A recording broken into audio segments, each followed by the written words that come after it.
Hello guys, welcome back to the channel. आज की video में हम देखेंगे बिग डेटा एनालिसिस। तो गाइस, इसकी जो पहली और दूसरी यूनिट्स हैं, तो मैं आपको एक बार सिलेबस दिखा देती हूँ इसका। ठीक है, तो ये इसका सिलेबस है। फर्स्ट और सेकंड यूनिट ये मेरे चैनल पे ऑलरेडी अपलोडेड है। अगर आप मेरे चैनल पे जाओगे, वहाँ पे जाके प्लेलिस्ट में चेक करोगे big data BDA, big data analysis, तो आपको ये सारी तीन दोनों वीडियोस दिख जाएंगी। बट थर्ड और फोर्थ यूनिट वहाँ पे नहीं है। तो आज हम इस पर्टिकुलर वीडियो में कवर करेंगे अपनी थर्ड यूनिट। और उसके बाद मतलब फर्स्ट और सेकंड यूनिट का सिलेबस सेम है और वो वीडियोस ऑलरेडी अपलोडेड हैं, तो आप वहाँ पे चेक कर सकते हो। या इस जो वीडियो मैं अभी बना रही हूँ इसको भी मैं सेम प्लेलिस्ट में डाल दूँगी। बाकी एक बार ये अपना कोर्स कोड चेक कर लेना। ये MDU सिलेबस के लिए है। पर्टिकुलरली ये जो सब्जेक्ट है ये कॉमन सब्जेक्ट रहता है थोड़ा सा, मतलब सारी ब्रांचेस में पढ़ाया जाता है। बट एक बार सब्जेक्ट कोड इसका चेक कर लेना सो दैट कि वो ना हो, क्योंकि कई बार ना जो बड़े सेमेस्टर्स में होता है, ये 8 सेमेस्टर में होता है, तो उसका सिलेबस थोड़ा ज़्यादा होता है। बट 6 सेम में कम होता है सिलेबस, तो इसलिए। ठीक है, so let's get started with the content. आपको सिलेबस दिखा दिया था ना मैंने यूनिट 3 का। तो ये सारी चीज़ें हम इसमें कवर करेंगे big data integration and processing में। तो सबसे पहला टॉपिक है हमारा बिग डेटा प्रोसेसिंग। मतलब बिग डेटा क्या होता है, उसको प्रोसेस कैसे करते हैं, क्या टूल्स, टेक्निक्स, फ्रेमवर्क्स क्या यूज़ होता है। तो जितनी बात अभी तक हुई है 2 वीडियोस में, अगर पहले वो देखोगे तो उसमें मैंने बताया कि हडूप या स्पार्क का हम यूज़ करते हैं, जिसको हम डेटा को ingest, store, analyse massive sorry complex data को या फिर हाई वेलोसिटी डेटा सेट्स को हम यूज़ करने में करते हैं। और इंजेस्ट क्या होता है, देखो, इंजेशन एक बहुत कॉमन टर्म है जिसमें मोस्टली स्टूडेंट्स कंफ्यूज रहते हैं। तो इंजेशन का मतलब होता है कि डेटा को कलेक्ट करना या कहीं से उठाना। ठीक है, it uses distributed computing to uncover actionable insights, with the main approach being batch processing, जो कि historical data में हम यूज़ करते हैं, और stream processing हम यूज़ करते हैं रियल टाइम डेटा में। अब बिग डेटा पढ़ाया क्यों जाता है, जैसे अगर मान लो, जैसे अगर हमने उबर बुक करी, ठीक है, अब जो उबर होती है हमें उसकी पूरी इन्फॉर्मेशन पता चल जाती है कि अच्छा अब वो यहाँ पे पहुँच गया है इस पर्टिकुलर टाइम पे। वो मेरे घर के पास आने में 1 मिनट की दूरी पे है या 100 मीटर दूर है। तो जो ये सारी चीज़ें होती हैं, इसी चीज़ को बोला जाता है आपका रियल टाइम डेटा या फिर स्ट्रीम प्रोसेसिंग। स्ट्रीम प्रोसेसिंग में क्या होता है कि जो हमारी चीज़ें रियल टाइम में होती हैं वो रियल टाइम में ही अपडेट होकर आपको डेटा दिखाया जाता है। ठीक है, तो उसके लिए हम यूज़ करते हैं अपाचे हडूप का, जिसमें हम डिस्ट्रीब्यूटेड स्टोरेज या अपाचे स्पार्क का यूज़ करते हैं, जिसके लिए हम फास्ट या इन मेमोरी प्रोसेसिंग कर पाते हैं।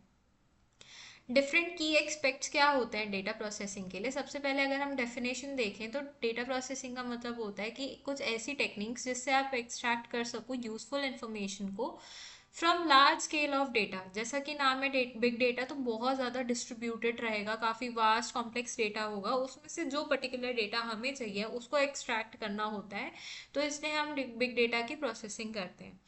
की अप्रोचेस इसकी रहती हैं दो, जिसमें बैच प्रोसेसिंग या स्ट्रीम प्रोसेसिंग हम करते हैं।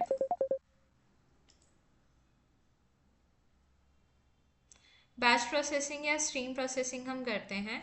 ठीक है, रियल डेटा को मैनेज करने के लिए कोर टेक्नोलॉजीज या टूल्स जो होते हैं वो अपाचे हडूप रहता है या अपाचे स्पार्क हमारे पास रहता है। अदर टूल्स में हम अपाचे फ्लिंग या अपाचे काफका, अपाचे हाइव, इन सब चीज़ों का हम यूज़ करते हैं। प्रोसेसिंग वर्कफ्लो जो रहता है वो ये रहता है कि सबसे पहले इंजेक्शन, जिसको मैंने पहले भी बताया कि कलेक्ट करते हैं डेटा को। फिर उस पर्टिकुलर डेटा को, जिस टाइप का हमारे पास डेटा है, उसको हम स्टोर करते हैं डिस्ट्रीब्यूटेड सिस्टम। या तो उसको क्लाउड पे स्टोर करेंगे या कहीं और स्टोर करा जाता है, बट क्लाउड ना पर्टिकुलरली थोड़ा एक्सपेंसिव रहता है स्टोरिंग के लिए। तो मतलब जो भी हमारा डेटाबेस होता है वहाँ पे हम स्टोर करते हैं। Then we have to transform and process the data. इसमें आपका क्लीनिंग या फॉर्मेटिंग आता है डेटा की, जिसको हम डिस्क्राइब करते हैं IBM से।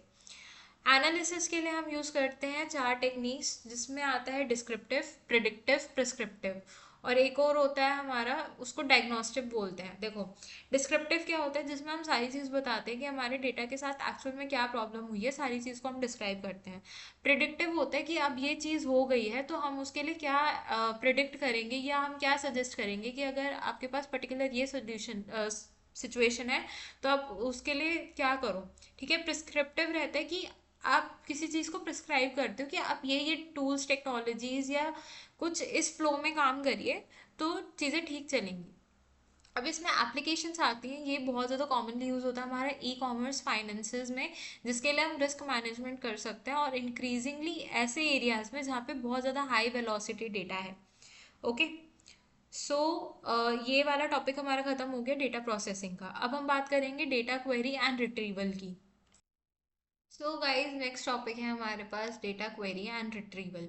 अब डेटा क्वेरी का मतलब होता है कि आपको कुछ क्वेरीज पास करनी होती हैं जिसको हम रिक्वेस्ट बोल देते हैं, और रिट्रीवल का मतलब होता है कि हम उस चीज़ को रिट्राइव करके या मतलब एक्सट्रैक्ट करते हैं इन्फॉर्मेशन को, कुछ हमें कमांड्स पास करनी होती हैं। तो देखो इसका प्रोसेस होता है, सबसे पहले आपको क्वेरी इनपुट देनी होती है। क्वेरी इनपुट देने का मतलब है जैसे कि ना, अगर हम कुछ क्वेरीज चलाते हैं, जैसे एसक्यूएल में अगर नॉर्मल बात करें कि हमें कुछ चीज़ चाहिए, तो मैं एसक्यूएल में अपने पर्टिकुलर डेटाबेस में से एक पर्टिकुलर टेबल में से फिर किसी कॉलम में से मेरे को एक्स वाई जेड कंडीशन लगा के कुछ इन्फॉर्मेशन एक्सट्रैक्ट करनी है, तो उसको क्वेरी बोला जाता है। ठीक है, then we have system lookup. System lookup का मतलब होता है कि जैसे आपके पास जो भी डेटा है, जहाँ पे हमने डेटाबेस में जहाँ पे हमने इंफॉर्मेशन अपना स्टोर कर रखा है, फिर जो हमारी क्वेरी हमने चलाई है वो उसके अकॉर्डिंग सर्च करेगी फ्रॉम डेटाबेस और फाइंड करके देगी हमें परफेक्ट मैच अपनी कंडीशन के अकॉर्डिंग। ठीक है, फिर हम डेटा फिल्टरिंग या मैनिपुलेशन करते हैं, जिसमें हम फिल्टर्स अप्लाई करते हैं और कुछ कंडीशंस डिफाइन करते हैं, जैसे कि हम वेयर क्लॉज का यूज़ करके या कुछ एग्रीगेटेड फंक्शंस का हम यूज़ करते हैं। फिर आता है हमारे पास लास्ट में डेटा रिटर्न, कि मतलब हमने जो भी क्वेरी चलाई थी उसके अकॉर्डिंग जो हमें रिजल्ट्स मिल रहे हैं वो क्या है। ठीक है, वो बेसिकली स्ट्रक्चर्ड या रीडेबल फॉर्मेट में होता है हमारा। Then we have tools and technologies और मेथड्स। डेटा रिट्रीवल या फिर क्वेरीज चलाने के लिए हम स्ट्रक्चर्ड क्वेरी लैंग्वेज एसक्यूएल का यूज़ करते हैं, जिसमें प्राइमरीली हम सिलेक्ट कमांड्स का यूज़ करते हैं, और data query D Q L D D L इस सारी टाइप्स की हम चीज़ों का यूज़ करते हैं। Then we have APIs. APIs भी काम में आती है for application communication and exchange of data. Then we have another method which is called indexing. Indexing either can be reversible हो सकती है, सीधी भी हो सकती है, मतलब 1 2 3 या 0 से इंडेक्सिंग स्टार्ट होती है बेसिकली प्रोग्रामिंग में। तो ये सारी आप चीज़ें देख सकते हो। Then we can also use RAG models. RAG models होते हैं रिट्रीवल ऑगमेंटेड जनरेशंस, इनका यूज़ कर सकते हो, या एलएलएम्स का यूज़ कर सकते हो। अब एलएलएम्स क्या होते हैं, इनको बोला जाता है, इसका फुल फॉर्म होता है लार्ज लैंग्वेज मॉडल्स। जैसे अगर मैं बात कर रही हूँ, ठीक है, तो मैं कुछ अगर फॉर एग्जाम्पल कई लोगों को होगा कि मेरी आवाज़ क्लियर नहीं है, तो वो कैप्शंस ऑन कर लेंगे। ठीक है, या तो उसी के लिए काम में आता है कि मतलब जो भी मेरी स्पीच है उसको टेक्स्ट में, या अगर कुछ टेक्स्ट है तो हम एआई का यूज़ करके आजकल उसको वॉइस में कन्वर्ट करवा लेते हैं, तो एलएलएम्स का वो काम होता है। ठीक है, इम्पॉर्टेंस क्या है हमारा इंफॉर्मेशन रिट्रीवल और क्वेरी के लिए। एक तो ये इन्फॉर्म डिसीजन मेकिंग में हेल्प करता है, जिससे हम क्विक और एक्यूरेट रिजल्ट्स दे सकते हैं। ऑपरेशनल एफिशिएंसी के काम आता है, और एक हमारा जो यूज़र का एक्सपीरियंस होता है उसको इन्हांस करता है ये। ठीक है, सो गाइज नेक्स्ट टॉपिक है हमारे पास इंफॉर्मेशन इंटीग्रेशन। इंफॉर्मेशन इंटीग्रेशन का मतलब है कि आपके पास जितना भी इंफॉर्मेशन है किसी भी टाइप का, अलग टाइप का, बेसिकली या तो अनस्ट्रक्चर्ड सोर्सेस है या स्ट्रक्चर्ड सोर्सेस है, उन सबको आप इंटीग्रेट करके कंबाइन करके एक जगह पे आप असेंबल करते हो। ठीक है, तो इसके लिए हम जो यूज़ करते हैं वो एक काइंड ऑफ क्रिटिकल कंपोनेंट है इंफॉर्मेशन इंटीग्रेशन आज के टाइम पे फॉर मॉडर्न बिजनेस इंटेलिजेंस, जिसमें हम यूज़ करते हैं, ये हमें हेल्प करता है for enabling organisation to broke down the data silos, improve data decision makings, इन सारी चीज़ों के लिए। और कॉमन मेथड जो हम यूज़ करते हैं डेटा इंटीग्रेशन के लिए वो रहता है ETL, which is extract transform and load. मतलब आप पहले इंफॉर्मेशन को एक्सट्रैक्ट करो किसी भी रेलिवेंट सोर्स से, फिर उसको अपनी रिक्वायरमेंट के अकॉर्डिंग हम ट्रांसफॉर्म कर देंगे। ठीक है, फिर उसको लोड कर देंगे। फिर आता है हमारे पास डेटा वर्चुअलाइजेशन, और ध्यान से सुनना, ये विजुअलाइजेशन नहीं, ये वर्चुअलाइजेशन है। फिर एपीआई लीड इंटीग्रेशन एक होता है हमारे पास। ठीक है, फिर इसके की एक्सपेक्ट्स क्या है, जिसमें अगर हमने डेफिनेशन देखे जो पहले स्टार्टिंग में मैंने बताया कि आपके पास जितना भी नॉलेज है, चाहे वो इंडिपेंडेंट है, हेट्रोजीनियस है। हेट्रोजीनियस का मतलब हो गया कि डिफरेंट टाइप का है, और अगर ये होमोजेनियस होता मतलब सेम टाइम का है। तो हेट्रोजेनियस सोर्सेज से अगर आपको इन्फॉर्मेशन मिल रहा है तो हम उस सारी इन्फॉर्मेशन और नॉलेज को हम कंबाइन कर देंगे, एक पर्टिकुलर में बना देंगे। फिर हमारा गोल क्या रहता है इसका, कि हम एक यूनिफॉर्म कंसिस्टेंट और अगर पॉसिबल है तो रियल टाइम इंटरफेस हम प्रोवाइड कर पाए for users application, so that कि हम डेटा को एक्सेस कर पाए without needing to know where it resides. ठीक है। की टेक्निक्स इसकी है डेटा वेयर हाउसिंग, जिसमें ETL या ELT का हम यूज़ करते हैं, जो अभी मैंने आपको बताया। डेटा वर्चुअलाइजेशन, इसमें हम वर्चुअल लेयर्स बनाते हैं, डिफरेंट टाइप की क्रिएट करते हैं, जो कि हमें प्रोवाइड करता है एक unified view without moving the data. ठीक है। और ये बाकी दो पॉइंट्स और हैं हमारे पास। API लीड इंटीग्रेशन, जिसमें हम API का यूज़ करके मॉडर्न सॉफ्टवेयर्स को कनेक्ट करते हैं।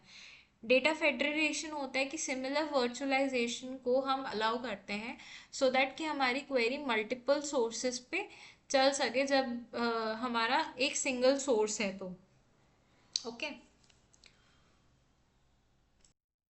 नेक्स्ट है हमारे पास बेनिफिट्स। बेनिफिट्स में हमारे पास आते हैं कि एक तो इम्प्रूव्ड रहता है हमारा डिसीजन मेकिंग, इंक्रीज करता है प्रोडक्टिविटी को, और हमारा जो डेटा है वो हायर क्वालिटी का रहता है। ठीक है। चैलेंजेस ये सारे रहते हैं हमारे पास, सिमेंटिक इनकंसिस्टेंसी, टेक्निकल कॉम्प्लेक्सिटी या डेटा गवर्नमेंट एंड सिक्योरिटी। और हमारा इंफॉर्मेशन इंटीग्रेशन थ्योरी एक है, ये आप लिख सकते हो अगर फॉर एग्जांपल कि क्वेश्चन आ जाता है कि किसने प्रपोज करी, किसने थ्योरी दी है, तो आप ये नाम दे सकते हो, नॉर्मल एडरसन।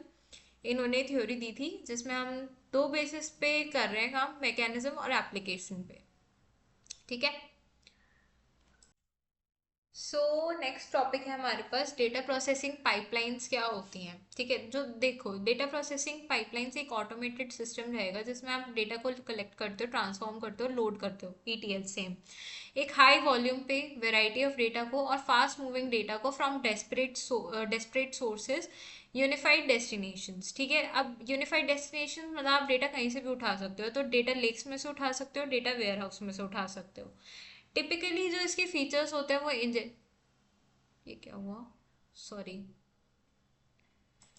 टिपिकली इसके जो फीचर्स होते हैं वो इंजेक्शन, प्रोसेसिंग या स्टोरिंग ऑफ लार्ज लेयर्स रहते हैं।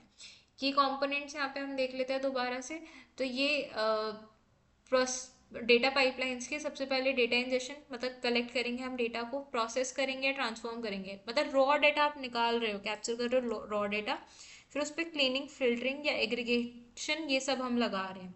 फिर हम करेंगे सारे क्लीन डेटा को अपने स्टोर कहाँ पे आप कर सकते हो, तो रिपोजिटरीज होते हैं, जैसे कि हम Amazon S3, Hadoop, HDFS, data warehouse या फिर स्नोफ्लेक, इन सारी चीज़ों का हम यूज़ करेंगे। डेटा सर्विंग एंड कंजप्शन, जब रिक्वायरमेंट होती है तो हम डेटा को सर्व करते हैं, मीन्स आप प्रेजेंट करते हो डेटा को थ्रू डैशबोर्ड्स, या फिर आप कुछ ग्राफ्स बना के अपने डेटा को प्रेजेंट कर सकते हो। फिर आता है हमारे पास orchestration and monitoring. Orchestration and monitoring में आता है कि हम इसमें वर्क फ्लो डिपेंडेंसीज को अपने मैनेज करते हैं, और डेटा क्वालिटी को हम देखते हैं using different kind of tool, कि आपके पास जो डेटा है क्या वो कितनी अच्छी क्वालिटी का है, या बेकार तो नहीं है, इररेलेवेंट तो नहीं है, ये सारी चीज़ें। Then we have types of big data pipelines, जिसमें हम बैच प्रोसेसिंग करते हैं। अब बैच प्रोसेसिंग में क्या होता है कि ना कुछ शेड्यूल्ड इंटरवल्स पे हम प्रोसेस करते हैं डेटा को। फॉर एग्जाम्पल, जब हमारे पास हमने कोई अगर उबर बुक करी, तो उसमें ये रहेगा कि ना कुछ 1 मिनट के बाद जो क्या बोलते हैं, जो ड्राइवर है या हमारा जो उबर आ रही है हमारी कैब वगैरह, तो उसकी हम लोकेशन को 1 मिनट या कुछ टाइम इंटरवल के बाद हम उसको अपडेट करेंगे। ठीक है।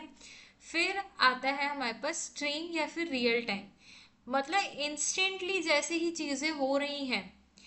इसमें भी अगर मैं उबर का एग्जांपल लूँ कि 1 सेकंड में अगर उबर वाला आपका कहीं पे था, ठीक है, अब थोड़ा सा आगे बढ़ गया, 1 सेकंड तो मैंने कम बोल दिया, अगर ज़्यादा टाइम में, फॉर एग्जांपल 1 मिनट में 100 मीटर उसने डिस्टेंस कवर कर लिया है, तो वो इंस्टेंटली उसको कर दे अपडेट। ठीक है। फिर हमारा है लैम्डा आर्किटेक्चर, जिसमें आप हाइब्रिड मॉडल्स का यूज़ कर सकते हो, मतलब बैच और स्ट्रीम प्रोसेसिंग दोनों की जो एडवांटेजेस है दोनों को कंबाइन करके हम बताते हैं चीज़ों को। फिर वहीं पे हमारे पास कापा आर्किटेक्चर एक सिंपल और मॉडर्न ऑल्टरनेटिव है जो कि सारे डेटा को एक स्ट्रीम की तरह ट्रीट करता है। कॉमन टेक्नोलॉजीज एंड टूल्स क्या है? इंजेक्शन, अपाचे काफका, अपाचे निफी और amazon काइनेसिस। फिर है हमारे पास प्रोसेसिंग। प्रोसेसिंग के लिए हम यूज करते हैं अपाचे स्पार्क, अपाचे फ्लिंक या फिर गूगल डेटा फ्लो का। ठीक है।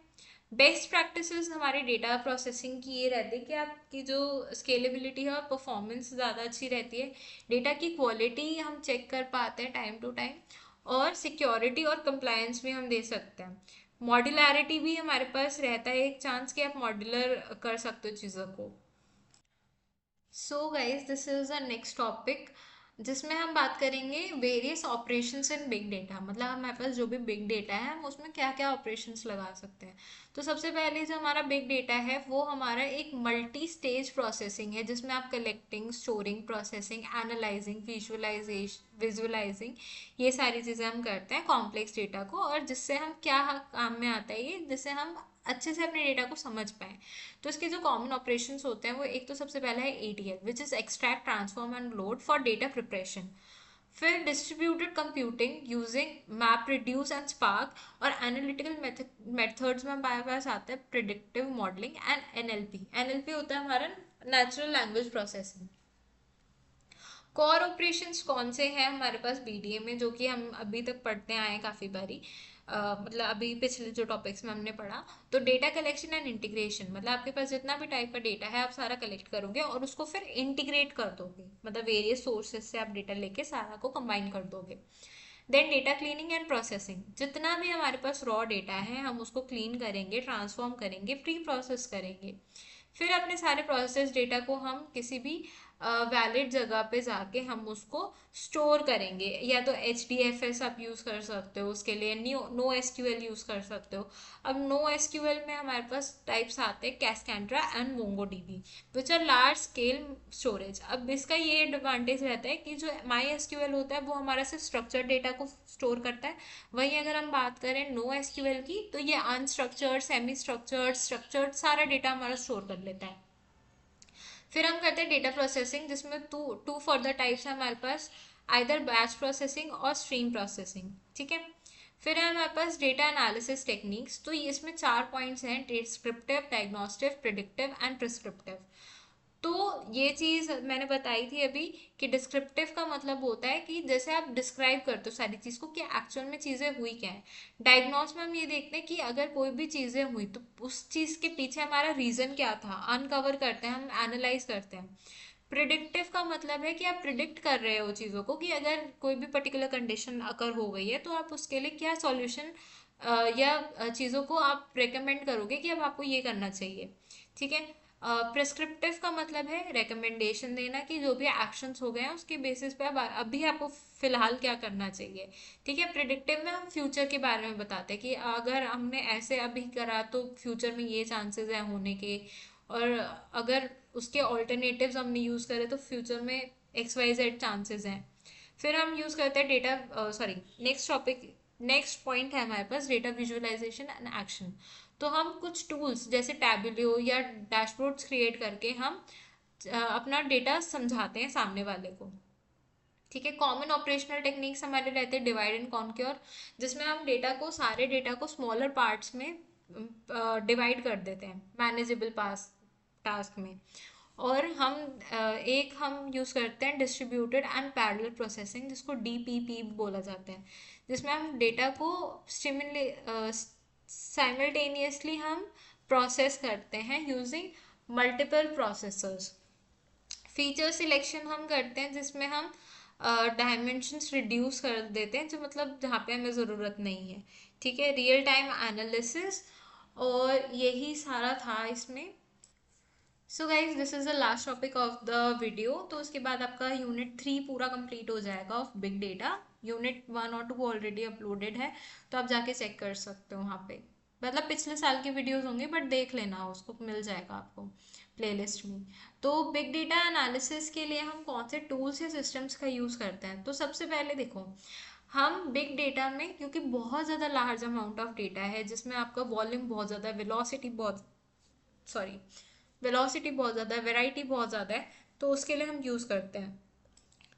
की कंपोनेंट्स हमारे रहते हैं बीडीए के, जिसमें हम स्टोरेज या मैनेजमेंट के लिए हम अपाचे हडूप HDFS या फिर Amazon S3 या गूगल क्लाउड स्टोरेज का यूज़ करते हैं।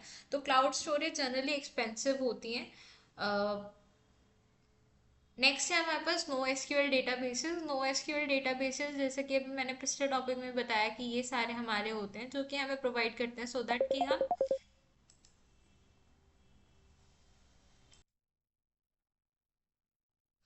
सॉरी गाइस, बात कर रहे थे हम नो एसक्यूएल की, ठीक है। नो एसक्यूएल हो गया था कंप्लीट। उसके बाद हम देखेंगे डेटा प्रोसेसिंग। डेटा प्रोसेसिंग क्या होता है आपका? डेटा प्रोसेसिंग में हम अपाचे स्पार्क का यूज़ करते हैं। Apache spark fast in memory में काम में आता है। मैप रिड्यूस हमारा बैच में काम आता है। और जो अपाचे स्टॉर्म है वो रियल टाइम प्रोसेसिंग के काम आता है। फिर नेक्स्ट आता है हमारे पास क्वेरी इंजन्स। क्वेरी इंजन्स हमारे पास जो चलते हैं आजकल, मतलब वो या तो एसक्यूएल ऑन हडूप हम यूज़ कर सकते हैं, पेस्ट्रो जो कि थोड़ा इंटरैक्टिव है, अपाचे ड्रिल का हम यूज़ कर सकते हैं। Then we have data integration ETL, जिसमें हम टैलेंट, अपाचे निफी, एक्सप्लेंटी इन सब का यूज़ करते हैं। कोर प्रोग्रामिंग लैंग्वेज और मशीन लर्निंग जो हम यूज़ करते हैं वो पाइथन, R या फिर टेंसर फ्लो और पाइटॉन्स यूज़ करते हैं। तो ये हमारे मॉडल्स हैं दो, और ये दोनों हमारी लैंग्वेजेस हैं जिनका हम यूज़ करते हैं। और ना लास्ट आता है हमारे पास की डेटा, बिग डेटा प्लेटफॉर्म्स जहाँ पे हम बिग डेटा को अपने स्टोर कर सकते हैं या यूज़ कर सकते हैं। There is a Dataproc, this is a Google Cloud service for Apache Spark and Hadoop. Then we have Amazon EMR, Azure HD Insights, this is a Microsoft Cloud Managed Service, and last we have Databricks, ठीक है। So guys this was all about the third unit. And अगर आपको video अच्छी लगी हो तो like share subscribe कर देना चैनल को। और बाकी सारे आप, अगर आपको और भी सब्जेक्ट्स पढ़ने हैं तो मेरे चैनल पे मोस्टली अवेलेबल हैं। फॉर 7th सेमेस्टर भी हैं, 6th सेमेस्टर के भी हैं, और मे बी 4th सेमेस्टर के भी आपको मिल जाएंगे, फिर आप देखोगे वहाँ पर। और अगर आपको लगता है कि कुछ और अगर आपको रिक्वायरमेंट है तो आप मेरे को उस पर बता सकते हो कमेंट बॉक्स में कमेंट करके, ठीक है। And thanks for watching. और इस वीडियो को अगर आपको अच्छी लगी हो तो आप अपने फ्रेंड्स के साथ भी शेयर कर सकते हो। बाकी आपको अगर और अपडेट्स चाहिए तो आप मेरा चैनल सब्सक्राइब कर सकते हो। Thanks for watching.